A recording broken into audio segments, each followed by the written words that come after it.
kami akan merilis terhadap kasus pembunuhan ataupun penganiayaan berat yang terjadi di perumahan Cibarusah Jaya, Blok H4 RT 5 RW 8, Desa Cibarusah Jaya, Kecamatan Cibarusah, Kabupaten Bekasi, Jawa Barat, yang terjadi pada tanggal 12 Januari 2025 sekira pukul 06.45 waktu Indonesia bagian Barat. Kasus ini dilaporkan oleh Saudara Ade Andriani di Polsek Cibarusah, Polres Metro Bekasi. Perlu kami sampaikan bahwa waktu kejadian daripada kasus ini terjadi pada pukul 06.45 waktu Indonesia bagian Barat, di mana tempat kejadian perkara ini terjadi di perumahan TNI Polri di Cibarusah Jaya, Blok H4 RT 5 RW 8 Cibarusah, Kecamatan Cibarusah, Kabupaten Bekasi. Adapun identitas daripada korban adalah inisial SPKS atau yang sering dikenal dengan Saudara SP. Ini merupakan seorang laki-laki yang berumur sekitar 46 tahun, yang merupakan warga setempat di seputaran TKP. Kemudian selanjutnya kami sampaikan untuk motif daripada pelaku ataupun tersangka melakukan perbuatan tersebut adalah disebabkan karena pelaku ataupun tersangka sakit hati karena merasa direndahkan oleh korban dengan cara melihat ke arah tersangka secara sinis, dan korban melakukan atau meludah ke arah korban. Ya. Ulangi, si korban meludah ke arah tersangka. Jadi kami ulangi bahwa si tersangka merasa direndahkan oleh korban dan melihat sinis, yang kemudian si tersangka merasa tersinggung karena si korban ini meludah ke arah korban.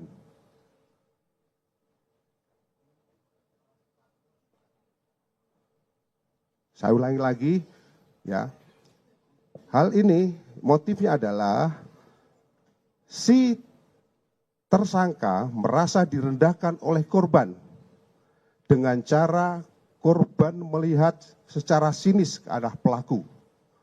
Kemudian korban meludah ke arah tersangka.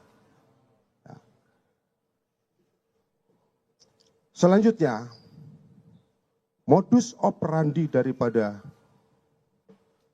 si pelaku melakukan perbuatan yaitu dengan cara menusuk ke bagian perut kiri korban sebanyak 2 kali dalam posisi korban masih berada di atas motor. Kemudian korban berhenti dan korban melakukan perlawanan dengan cara menangkis dan menghalang-halangi tersangka untuk menusuk, lalu tersangka tetap tetap berusaha untuk melukai korban dengan cara menusuk kembali ke arah pelipis kiri korban sebanyak 1 kali. Kemudian menusuk kepala korban sebanyak 1 kali. Kemudian menusuk ke arah dada korban sebanyak 1 kali. Kemudian pelaku menusuk ke arah leher kiri korban sebanyak 1 kali. Selanjutnya, pada saat korban ingin lari menyelamatkan diri, tersangka mengejar dan menusuk kembali ke arah punggung kiri korban sebanyak 1 kali dengan menggunakan sebilah pisau, yang mana pisau tersebut diambil dari kandang ayam dari samping rumah daripada tersangka. Selanjutnya kami sampaikan kronologis kejadian sebagai berikut. Pada awalnya, tersangka adalah bertetangga dengan korban sejak tahun 2017 di perumahan Cibarusah Jaya, Blok H4, RT 5 RW 8, Kecamatan Cibarusah, Kabupaten Bekasi. Selanjutnya, pada tahun 2019, ketika korban akan melakukan ataupun mengadakan pesta perkawinan dan akan mendirikan tenda dengan memasuki pekarangan rumah daripada tersangka, serta melakukan penebangan pohon di pekarangan tersangka tanpa seizin terlebih dahulu. Sehingga tersangka tidak menegur korban karena tersangka tahu korban sangat pemarah. Atas perbuatan tersebut, korban ataupun atas perbuatan daripada korban, tersangka merasa sakit hati dan menyimpan dendam kepada korban. Kemudian sehari-hari tersangka menjalani kehidupan bertetangga dengan korban secara tidak harmonis. Tersangka tidak pernah menyapa korban, demikian pula korban juga tidak pernah menyapa dengan korban. Sehingga pada tahun 2020, tersangka dan keluarganya memutuskan untuk menjual rumah daripada tersangka yang ditempati oleh tersangka beserta keluarganya dan kemudian pindah untuk mengontrak di blok lain. Namun pada masih lingkup di perumahan tersebut, yaitu di blok H5. Jadi yang sebelumnya di blok H4 di rumah sendiri, kemudian dijual dan si tersangka ini mengontrak di blok H5, di blok khususnya di blok H5 nomor 1. Selanjutnya, pada sekitar bulan Oktober 2024, di lingkup RT tempat tersangka tinggal diadakan acara rapat dalam rangka untuk menurunkan RT 5 RW 08 karena diduga ketua RT yang saat itu menjabat diduga ketua RT-nya ada melakukan perbuatan perselingkuhan dengan warga sekitar. Dalam acara tersebut, korban berteriak dan beradu mulut dengan istri ketua RT. Lalu tersangka mendegur korban dengan kalimat, "Gak usah teriak-teriak, biasa aja.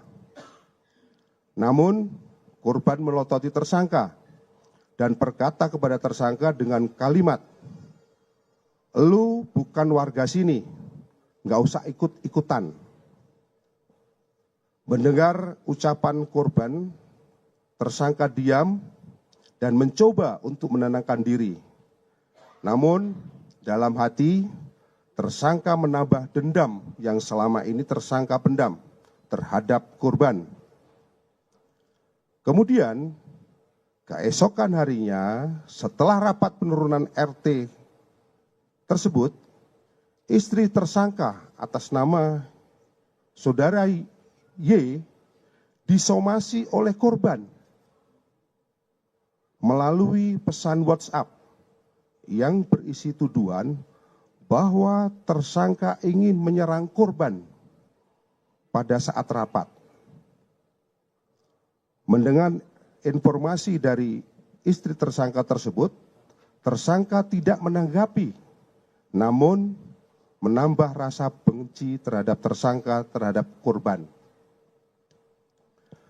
Kemudian pada hari Minggu, tanggal 12 Januari 2025, sekitar pukul 06.30 waktu Indonesia bagian Barat, pada saat tersangka memperbaiki sepeda motor di pinggir jalan di depan rumah tersangka, tersangka melihat korban sedang mengendarai motor dari arah depan posisi rumah tersangka kurang lebih berjarak sekitar 2 atau 3 meter. Tiba-tiba korban meludah dan menatap sinis terhadap tersangka. Kemudian tersangka merasa emosi. Lalu tersangka mengambil pisau dari kandang ayam di samping rumah. Kemudian tersangka berlari mengejar korban dengan maksud untuk melukai korban serta meluapkan kekesalan yang selama ini terpendam. Selanjutnya, tersangka menusuk ke bagian perut kiri korban sebanyak 2 kali dalam posisi korban masih berada di atas motor. Kemudian korban berhenti dan korban melakukan perlawanan dengan cara menangkis dan menghalangi tersangka untuk menusuk. Namun tersangka tetap berusaha untuk melukai korban dengan cara menusuk kembali ke arah pelipis sebanyak 1 kali. Kemudian menusuk kepala korban sebanyak 1 kali. Kemudian menusuk ke arah dada korban sebanyak 1 kali. Menusuk ke arah leher kiri korban sebanyak 1 kali. Pada saat korban ingin menyelamatkan diri, tersangka mengejar dan menusuk kembali ke arah punggung kiri korban sebanyak 1 kali. Sehingga membuat motornya terjatuh. Lalu korban lari menyelamatkan diri dengan cara berlari. Baru saja kita mendengarkan konferensi pers dari Polda Metro Jaya terkait dengan pembunuhan yang dilakukan terhadap aktor Sandi Permana. Dan setelah 3 hari buron, sang tersangka diamankan oleh pihak polisian dan tadi sudah ditampilkan di depan awak media yang sudah berjaga dan juga pun adanya pemberian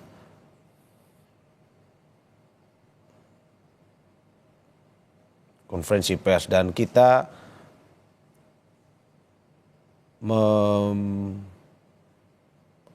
berikan audio polisi yang terpaksa kami hentikan terlebih dahulu karena mengandung penjelasan yang memiliki unsur kekerasan.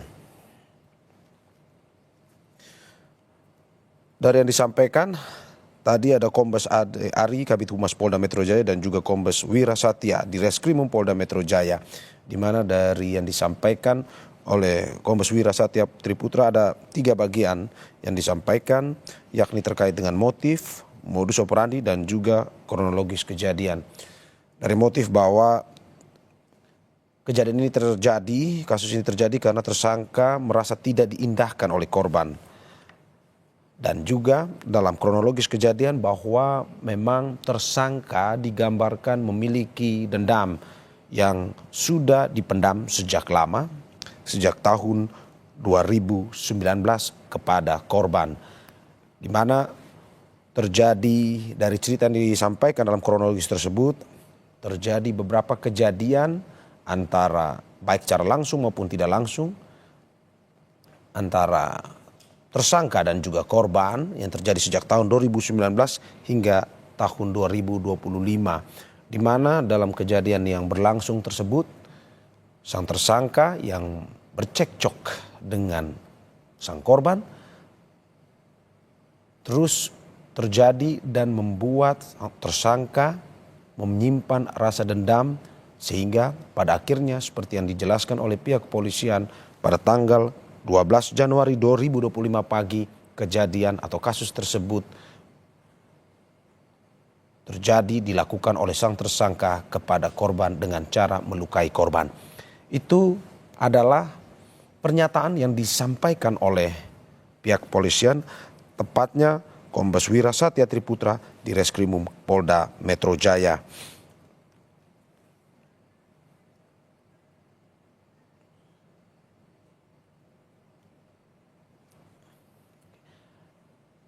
Dan saudara, untuk diketahui, usai buron selama 3 hari, pembunuh aktor laga Sandi Permana akhirnya ditangkap.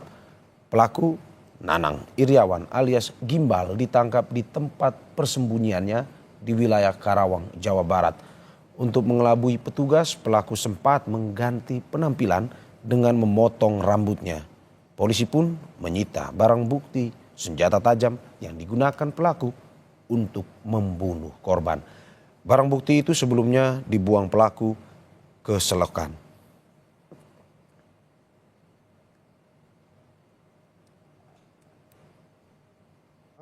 Desa Kutamukti, Desa Kutawaluya, Kabupaten Karawang, Jawa Barat. Setelah dipastikan bahwa tersangka betul-betul si pelaku, selanjutnya kami melakukan upaya pencarian terhadap barang bukti, yang mana barang bukti pisau yang digunakan oleh pelaku ini sempat dibuang di suatu tempat, dan alhamdulillah pisau yang digunakan juga bisa ditemukan. Selanjutnya, identitas daripada tersangka ini dengan inisial adalah saudara NI alias G bin K, seorang laki-laki, umur kira-kira 47 tahun, alamat di Jalan Dukuh 3, nomor 13, RT 3, Kelurahan Dukuh, Kramat Jati, Jakarta Timur. Adapun perannya tadi sudah kami sampaikan, melakukan penganiayaan dan dengan melakukan penusukan dengan cara menusuk ke beberapa bagian tubuh daripada korban, yang mana akibat daripada tusukan tersebut menyebabkan organ khususnya di bagian leher kiri memotong pembuluh bilik utama. Ini yang mengakibatkan pendarahan hebat sehingga korban meninggal dunia. Selanjutnya terhadap tersangka kami persangkakan dengan pasal 338 KUHP dan atau pasal 354 ayat 2 KUHP. Dengan ancaman hukuman untuk pasal 338 KUHP yaitu maksimal 15 tahun, sedangkan untuk pasal 354 ayat 2 KUHP dengan ancaman hukuman selama 10 tahun. Mungkin ini yang perlu kami sampaikan pada kesempatan siang hari ini. Sekali lagi kami ucapkan terima kasih pada kesempatan yang baik ini. Tentunya pada kesempatan yang baik ini kami ucapkan terima kasih pada masyarakat